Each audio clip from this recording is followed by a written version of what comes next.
ये जो है, तो अभी मगध जो है उसकी राजधानी कहाँ थी?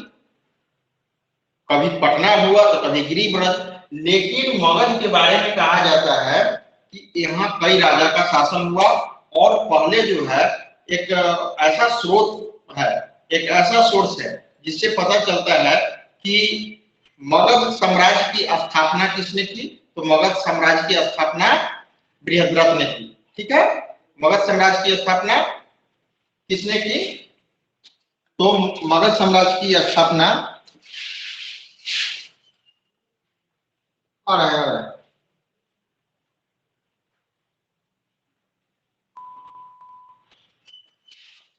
हाँ ठीक है, तो मगध साम्राज्य की स्थापना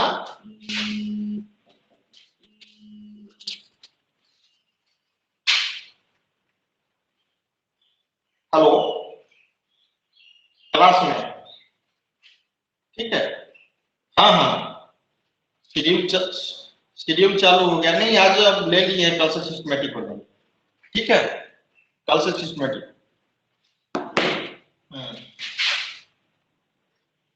तो मगध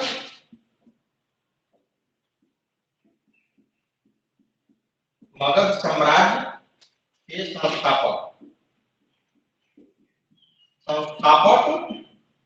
बृहद्रथ को माना जाता है। किसको माना जाता है?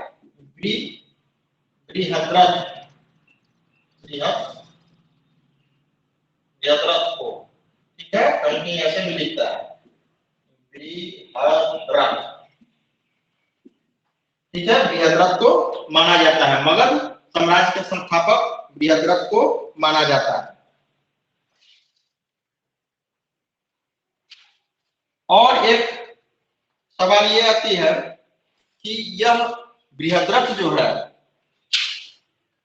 कौन थे? जरासंध के पिता थे। किसके पिता थे? जरासंध के पिता थे, और इनकी चर्चा महाभारत में विशेष रूप से हुई है। महाभारत में इनकी चर्चा, जरासंध की चर्चा विशेष रूप से हुई है। लेकिन यदि ऐतिहासिक प्रमाणों को देखेंगे, इतिहास में महत्वपूर्ण भूमिका निभाने वाले राजाओं को देखेंगे, शासकों को देखेंगे, तो सवाल यह है कि मगध में पहले सर्वप्रथम किस वंश का शासन हुआ? तो आप लोग आंख मूंद कर मारिएगा हर्यक वंश। हर हाल में ऑप्शन में, सही ऑप्शन में हर्यक वंश देगा ही। ठीक है,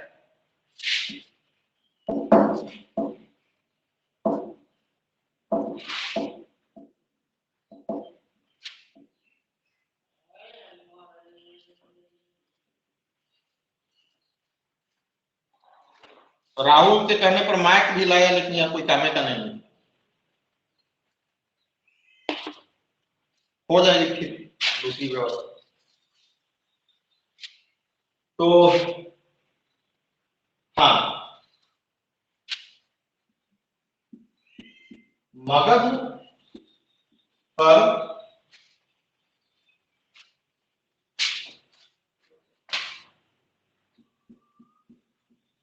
शासन करने वाला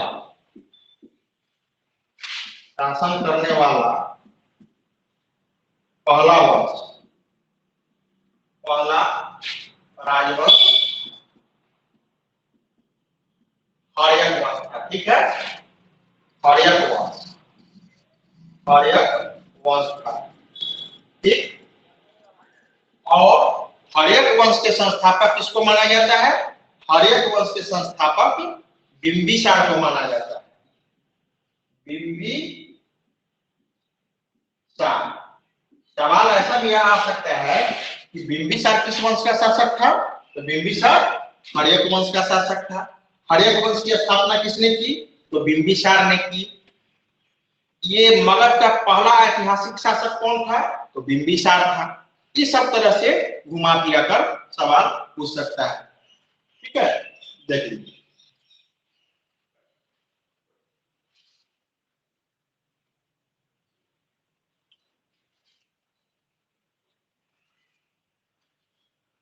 और बिंबिसार के विषय में कहा जाता है कि यह 545 ईसा पूर्व में मगध का शासक बना। 545 ईसा पूर्व में मगध का शासक बना, और इसके बारे में यह भी कहा जाता है कि बौद्ध धर्म का यह अनुयायी है। यह बिंबिसार क्या था, यह बौद्ध धर्म को मानता था। किसको मानता था? बौद्ध धर्म को मानता था। बौद्ध बौद्ध धर्म को मानता था, ठीक है। और बौद्ध धर्म को इतना मानता था और महात्मा बुद्ध का इतना बड़ा फैन हो गया था ये, कि जब वो बीमार पड़े थे तो अपने राजवैद्य जीवक को इनके इलाज के लिए भेजे, ठीक है। अपने राजवैद्य जीवक को इनकी इलाज के लिए भेजे थे।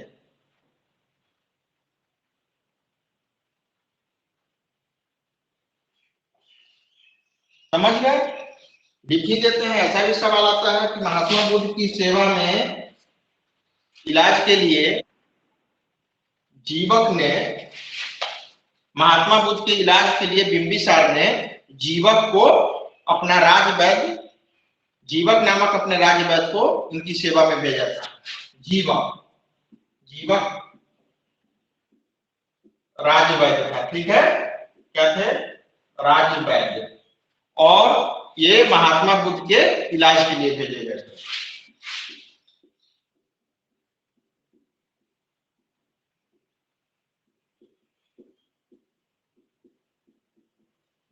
ठीक है, यह भी पूछता है।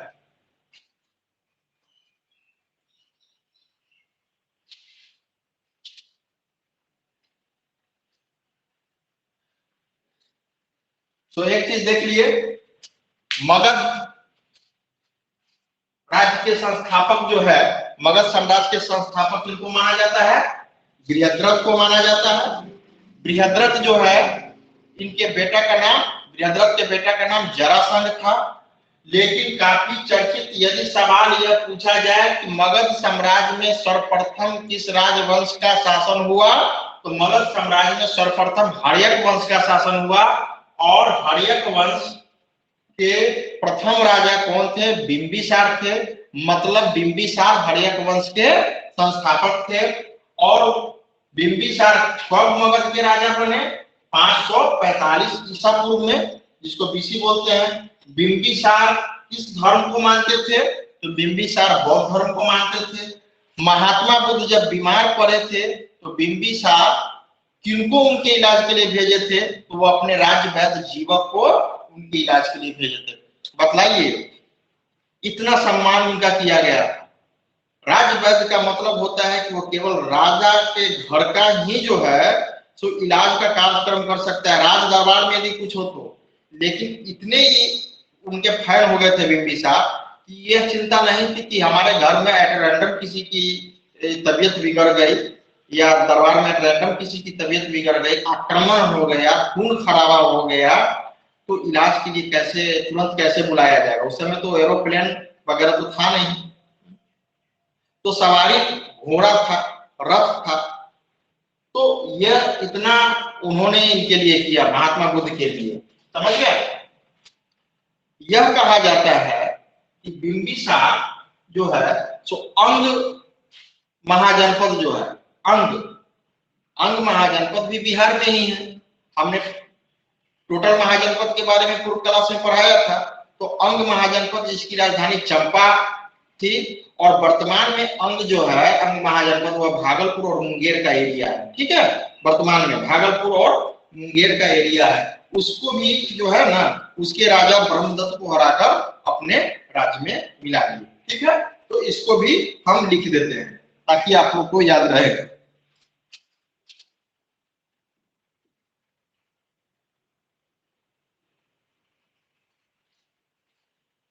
ठीक है, मिटा देते हैं।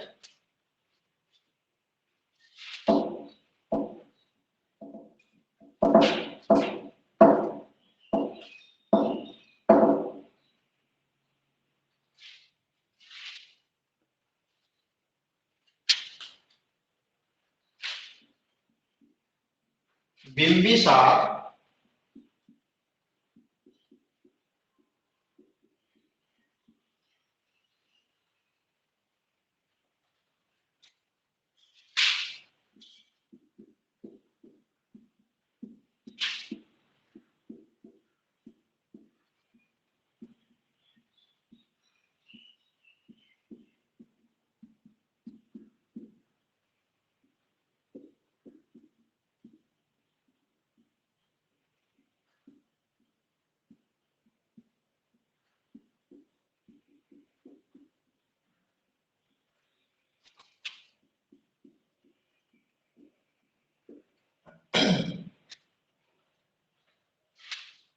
ठीक है, बिंबिसार अंग के राजा ब्रह्मदत्त को हराकर अपने राज्य में मिला लिया।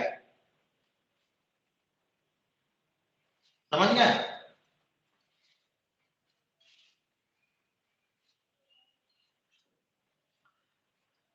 अब देखिए, महात्मा बुद्ध का प्रभाव इनके ऊपर काफी पड़ता गया, और महात्मा बुद्ध का प्रभाव पड़ने का परिणाम क्या हुआ कि इनको लड़ाई झगड़ा से बचना था, क्योंकि वो धर्म अहिंसावादी धर्म, बौद्ध धर्म और जैन धर्म अहिंसावादी धर्म है।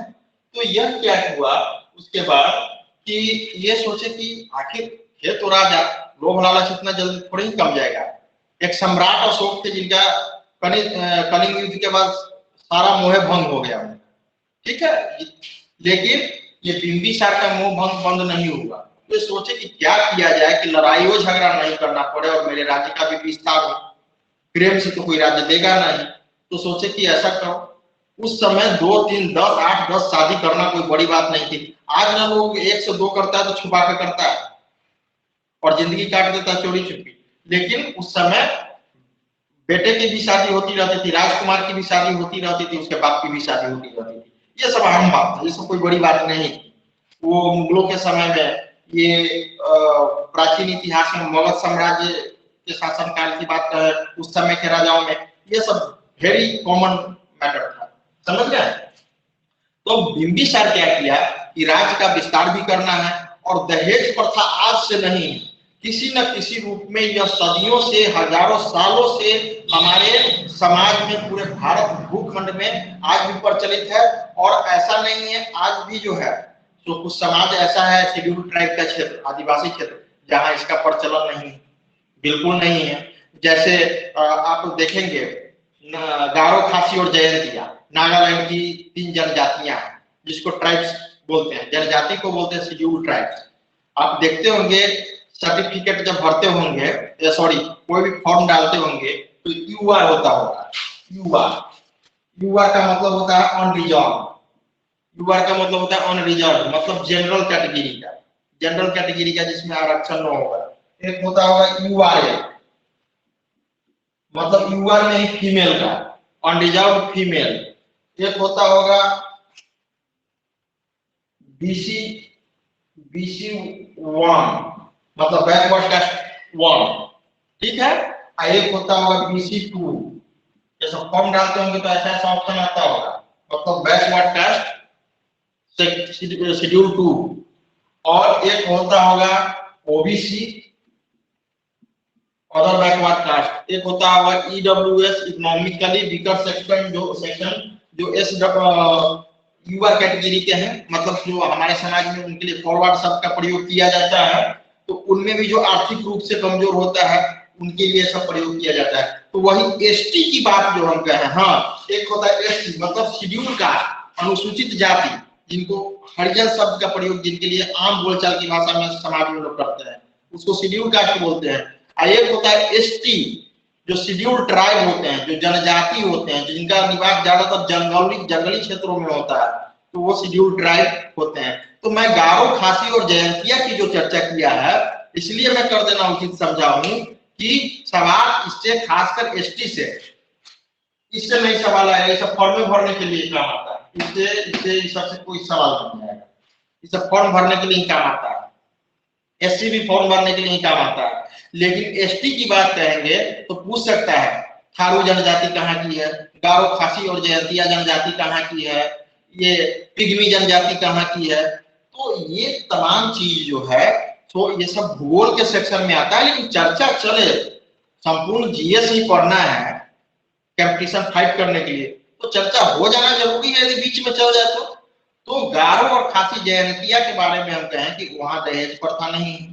थारू जनजाति जो बिहार और उत्तर प्रदेश के क्षेत्र में रहते हैं, वहां भी दहेज प्रथा नहीं है। और सबसे इंटरेस्टिंग पहलू क्या है कि हम लोगों के यहाँ जब शादी विवाह जब होती है तो हम लोग लड़का पक्ष जो है सो बारात लेके जाते हैं लड़की वाले के यहाँ, लेकिन वहां क्या होता है, लड़की वाले ही लड़का वाले के यहाँ बारात लेके जाते हैं। जो कंडीशन यहाँ दुल्हा की है वो कंडीशन वहां दुल्हन की है, ठीक है, वो कंडीशन। तो आज भी जो है सो तरह तरह के भारत में विविधता है, इसलिए विविधताओं से भरा हमारा भारत है, फिर भी एकता है, यूनिटी है, और एकता किस नाम पर है? वह राष्ट्र के नाम पर। हमारी राष्ट्रीयता क्या है? तो भारतीय है। ठीक, ओके। देखिए, तो हराकर अपने राज्य में मिला लिया। कौन? बिंबिसार ने ब्रह्मदत्त को अपने हराकर अपने राज्य में मिला लिया। और पूछा जाए ब्रह्मदत्त कौन थे, तो ब्रह्मदत्त अंग महाजनपद या अंग राज्य के राजा थे। समझ गए? उसके बाद यदि राज्य का विस्तार करने के लिए शादी विवाह का जो उन्होंने सिस्टम चलाया, बुढ़ापा में भी शादी करना शुरू कर दिए। तो ये क्या किए? पहले ये कौशल नरेश, ये कौशल के राजा, कौशल का राजा जो है परसेनजीत था। ठीक है, परसेनजीत, कौशल के राजा परसेनजीत। और इन्होंने क्या किया कि कौशल के राजा परसेनजीत की बहन से शादी कर लिया। प्रेम से किया, विचार विमर्श करके किया। ठीक है, और शादी जब कर लिए तो कहा सिस्टम तो था ही, दहेज तो मिलना ही चाहिए। तो इस चक्कर में कुछ राज्य देना, राज्य का कुछ हिस्सा देना पड़ा। और कौशल जो है एक महाजनपद था, तो कौशल की राजधानी क्या है? श्रावस्ती। कौशल की राजधानी श्रावस्ती। और यह बनारस और फैजाबाद का क्षेत्र उत्तर प्रदेश में फैला क्षेत्र है। तो इस प्रकार बड़ा चालाक था बिंबिसार। यह एक विवाह किया यहाँ कौशल में, कौशल के राजा की बहन से, और अपना विस्तार उत्तर प्रदेश तक। ठीक है। दूसरा उन्होंने कहा शादी किससे किया? दूसरा शादी किया वैशाली के राजा चेतक। ठीक है, वैशाली के राजा था चेतक, और चेतक की बेटी का नाम था, चेतक की बेटी का नाम था क्षेमा। ठीक, चेलना, चेलना।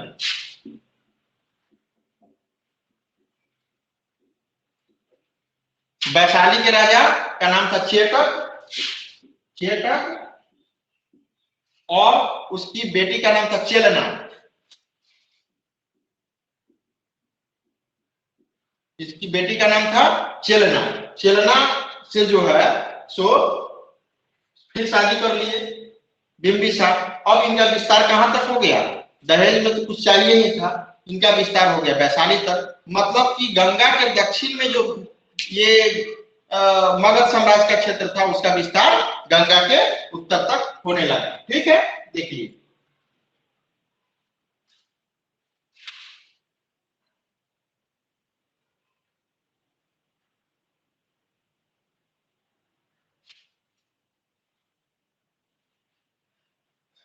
अब बताइए, अब ये दिमाग लगाने लगे कि गंगा के दक्षिण में तो मेरा विस्तार हो ही गया है, लेकिन बहुत दूर तक और कैसे मेरा विस्तार होगा?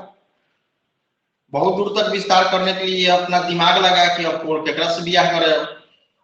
तो दिमाग इनका गया, आप साधारण आदमी से तो शादी कर नहीं सकते। साधारण आदमी से शादी करने से क्या फायदा होता? राज्य पूरा ही मिलता। दहेज के रूप में कैश नहीं मिलता था, दहेज के रूप में मिलता था या तो राज्य का कुछ हिस्सा मिलता था, हाथी घोड़ा मिलता था।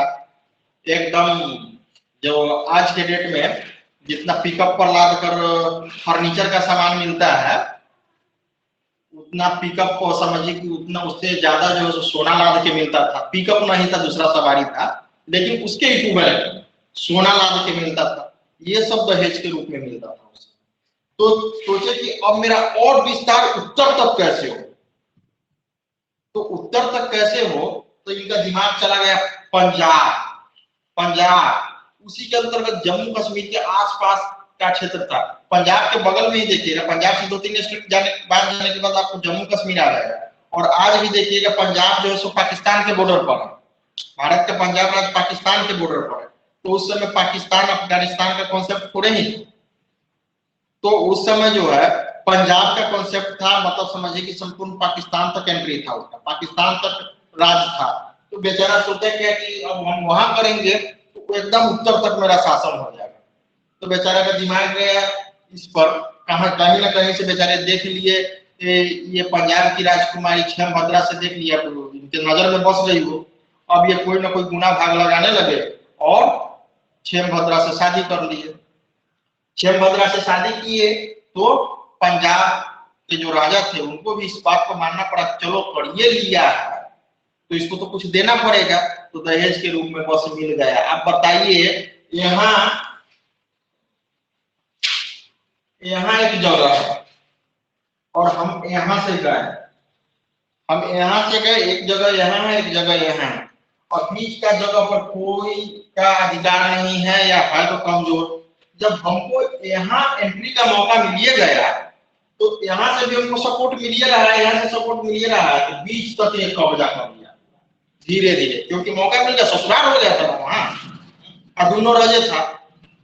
तो ये जो है सो क्षेमभद्रा को जो दहेज में मिला सो तो मिला ही, बाकी जो है सो मान लेते क्षेमभद्रा के फादर यहाँ कहीं आक्रमण कर दिए तो आक्रमण करते थे तो जीत कर दमादे को दे देते, समझ गए। तो इस प्रकार वो दिमाग लगाना शुरू कर दिए, लेकिन लड़ाई झगड़ा से सब बचते थे, समझ गए। अब बात आती है कि ये सब जो है सो इतना पराक्रमी हो गया, इतना पराक्रमी हो गया, कौन, बिंबिसार, और तो थोड़ा सा बेटा भी सयाना हो गया था। बिंबिसार के बेटा का नाम था अजातशत्रु, और अजातशत्रु जो है वो भी कुछ करना चाहता था लेकिन कुछ नहीं कर पाता था, कारण कि राजा थोड़े ही था वो, और बहुत उसकी इच्छा थी कि हम भी राजा बनेंगे, हम भी राजा बने। तो बेचारे सब की जब मृत्यु आती तब ना मरते, बेचारा बहुत दिन तक इंतजार किया कि बाप कब मरेगा कब मरेगा कब मरेगा, वैसा कुछ नहीं हुआ। तो एक दिन अपने बाप को मार दिया और मगध का राजा बन गया। इस प्रकार हर्यक वंश का द्वितीय राजा अजातशत्रु हुआ। ठीक है, हर्यक वंश का दूसरा राजा अजातशत्रु हुआ।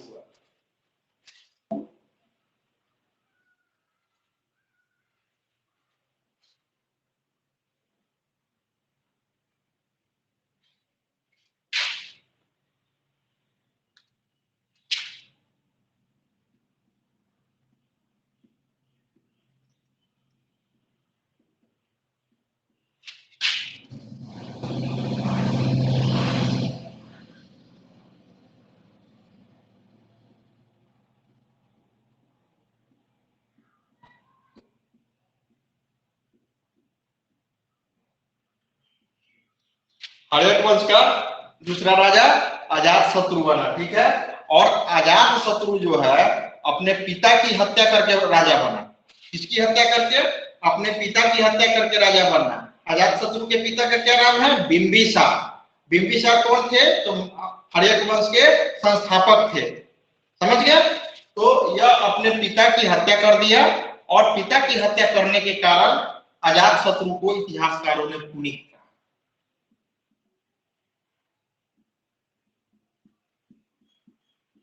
और पुनिक का अर्थ है बाप का हत्या।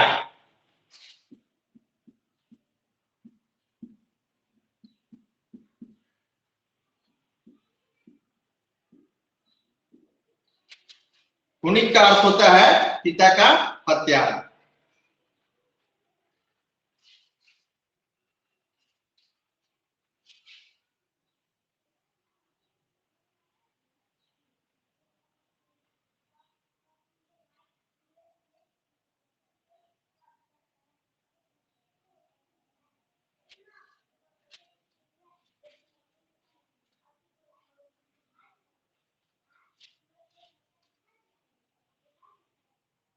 देखिए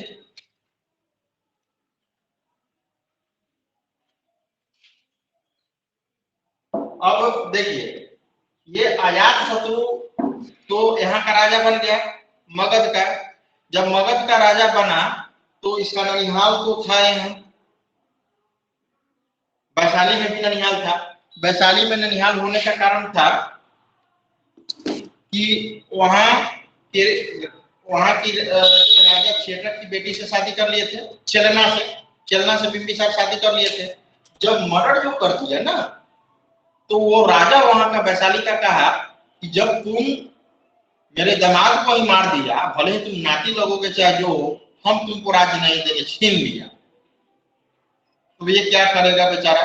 अब यह भी जो है सो अड़ गया, और इसका मंत्री था वर्षकार। अजातशत्रु का मंत्री था बस्कार, बड़ी तेज तरार था।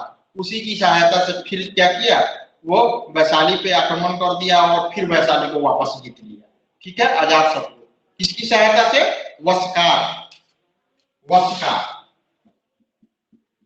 वस्कार, वस्कार। वस्कार कौन था? अजात शत्रु का मंत्री था।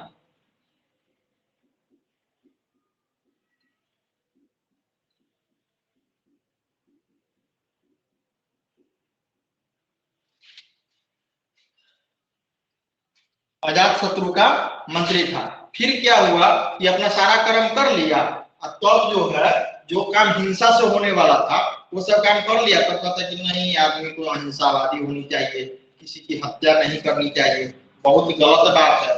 और जाकर क्या किया? जैन धर्म को अपना लिया, सारा कर्म करके जैन धर्म को अपना लिया। तो इस प्रकार यदि पूछा जाए कि अजात शत्रु किस धर्म का अनुयायी था, तो जैन धर्म का।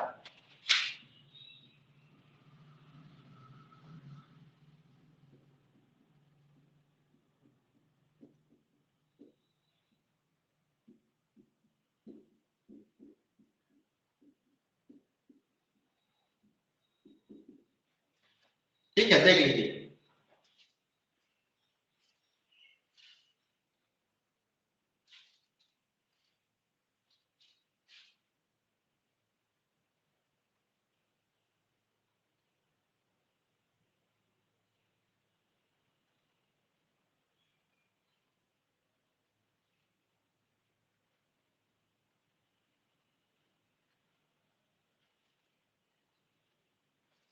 ठीक, देख लिए।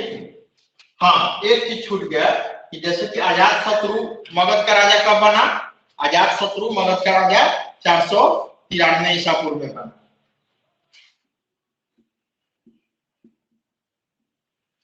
अजात शत्रु मगध का राजा 493 ईसा पूर्व में बना। ठीक है, मिटा दे। एक बार और देख लीजिए।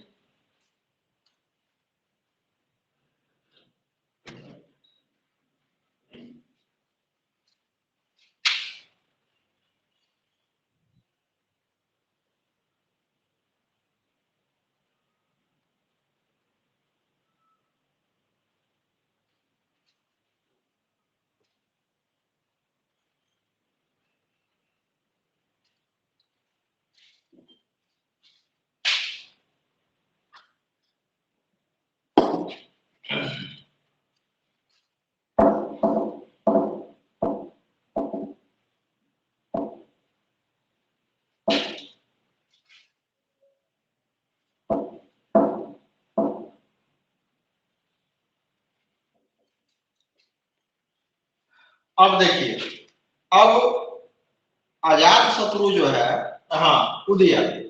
और उदयन भी क्या किया था?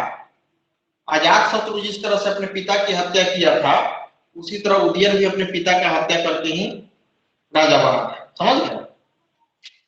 तो उदयन को, सॉरी, उदयन, हाँ, उदयन, अजात शत्रु की चर्चा हो गई है ना, बिंबिसार, अजात शत्रु। ठीक। और अजात शत्रु के बाद हम चर्चा करते हैं किसकी? उदयन की। अजात शत्रु के बाद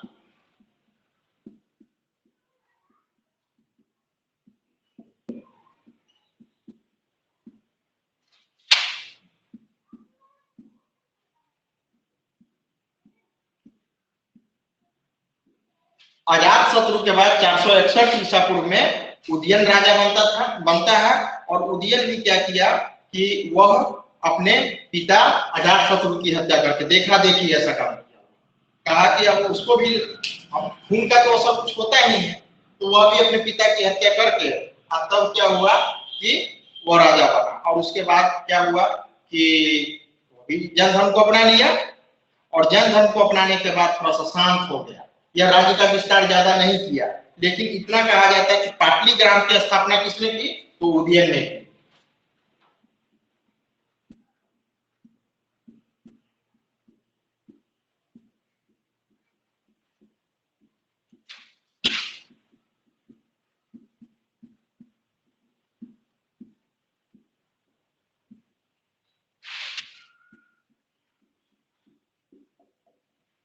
और यही पाटलिग्राम क्या है? पटना। समझ गया? यही पाटलिग्राम है, पटना। देखिए,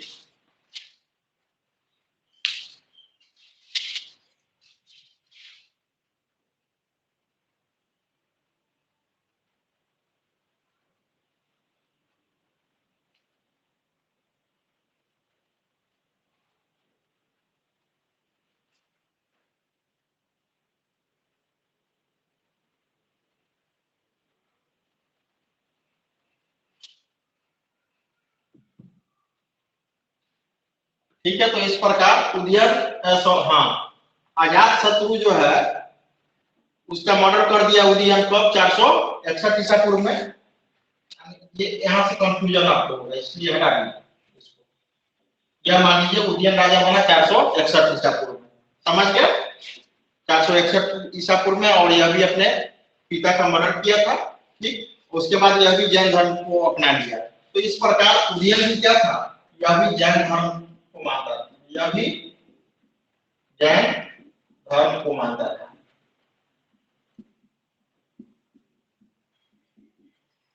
अब बतलाइए कि यह सवाल पूछ सकता है, अब तक जो 3 राजा देखे हैं इनके बारे में अक्सर सवाल आता है।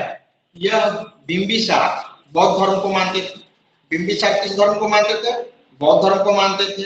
अजातशत्रु जैन धर्म और उदयन भी जैन धर्म। अब आते हैं हम, उदयन का बेटा जो है ना, अब इतना यह भी थोड़ा सा ज्यादा ये हो गया, स्थिर हो गया, उदयन स्थिर हो गया, केवल इसको रोजे बनने का शौक था। जब इतना ना प्रभाव में आ गया जैन धर्म के प्रभाव में कि काफी स्थिर हो गया, और इसका पूरा का पूरा प्रभाव इसके बेटा नागदशक पर पड़ गया। उदयन के बेटा नागदशक पर। उदयन का बेटा का नाम क्या था, उदयन का बेटा था नागदशक। उदयन का बेटा नागदशक।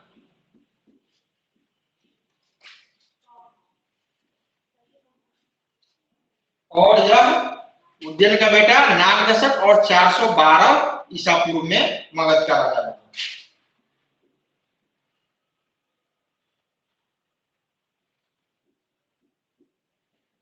412 ईसा पूर्व। और यह नागदशक जो है बहुत ही मध्यम थी, बहुत ही मंद बुद्धि का था, उतना दिमाग लगाता नहीं था। राजा बन गया, हो गया, क्या राजपाट होता है इसे कोई इसको मतलब नहीं था।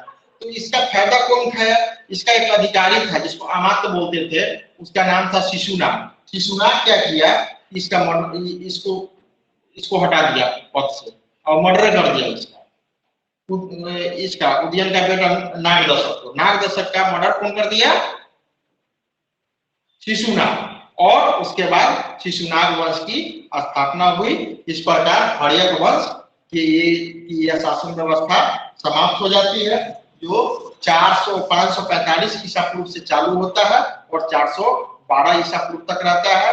इस प्रकार मगध पर शासन करने वाला पहला राजवंश था हर्यक राजवंश, जिसके जो राजा हुए पहला बिंबिसार, उसके बाद अजातशत्रु, उसके बाद उदयन, उसके बाद नागदशक, और नागदशक को उसको पद से हटाकर उसकी हत्या करके उसी का अधिकारी शिशुनाग जो है हर्यक वंश का अंत कर देता है।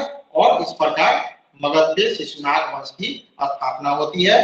तो कल हम लोग शिशुनाग वंश, मौर्य वंश इत्यादि की चर्चा करेंगे। कल छोड़ दीजिए, कल संडे, ठीक है, या कल पूछ लीजिएगा, कल देखेंगे कैसा, क्योंकि कई दिन से तो हम लोग एब्सेंट भी थे। तो इतना जो सवाल इसमें जो हम बताए हैं परीक्षा में के लिए भी आई है। और उसके बाद शिशुनाग वंश हल्का, जिस दिन पढ़ाएंगे शिशुनाग वंश उस दिन 2-3 चैप्टर दिया जा सकता है। मौर्य वंश को भी उसी में शामिल कर दिया जाएगा, मौर्य वंश को भी देख लेंगे। उसमें सिकंदर की चर्चा आती है, सिकंदर की भी चर्चा देख लेंगे। तो इसके लिए तब तक के लिए धन्यवाद।